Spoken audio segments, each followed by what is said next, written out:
స్తోత్రం దేవా, జీవం గల తండ్రి, గొప్ప దేవా, నీకు వందనాలు, స్తోత్రాలు చెల్లిస్తున్నాం.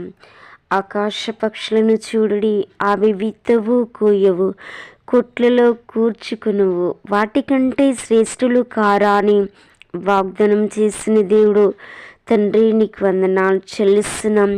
నీవే వాటిని పోషిస్తున్న దేవుడు, బలపరుస్తున్న దేవుడు.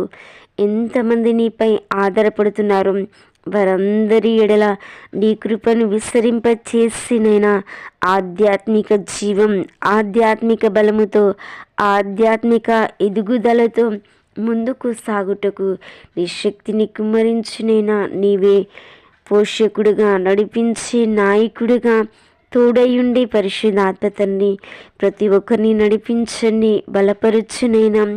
ఎంతమంది సేవకులకు ఆటంకంగా ఉంటుందో ప్రతి సేవా ఆటంకాన్ని తొలగించు. ప్రతి సేవకుంటున్నాం అడ్డంకులు నీ నామంలో తొలగించు తండ్రి. నీకు వందనాం. నీ రక్తాన్ని ప్రోక్షించునైనా ప్రతి సేవ అభివృద్ధి చెందాలి, ఆశీర్వదించబడాలి, విస్తరించబడాలి. పరిశుద్ధాత్మ తండ్రి నా దేశమంతా బైబిల్ దేశంగా, ప్రార్థన దేశంగా మార్చబడాలి తండ్రి. నీకు వందనాలు యేసయ్యా. నా దేశాన్ని దీవించు, రాష్ట్రాన్ని దీవించు, నైనా అధికారులను దీవించు, నాయకులను దీవించి ప్రతి ఒక్కరికి నీ క్షేమం, నీ కాపుదల, నీ తోడు, నీ సన్నిధి అనుగ్రహించినైనా ప్రతి ఒక్క కుటుంబాన్ని నీవే బలపరచండి. ఈ సమయంలో ఎంతమంది బలహీన స్థితిలో ఉంటున్నారు, వారందరినీ బాగు చేతండి. మీరు ఎప్పుడు బలహీనలో అప్పుడే బలవంతులని నీ వాక్యము సెలవిస్తుండగా ప్రతి బలహీనతలో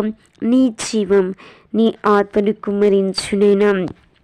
దుష్టుడైన అపవాది ఎంతమందిని పడగొడుతున్నారో, ఎంతమందిని బలహీనపరుస్తున్నారో వారందరినీ విడిపించి జయించుటకు శక్తిని, బలము దయచి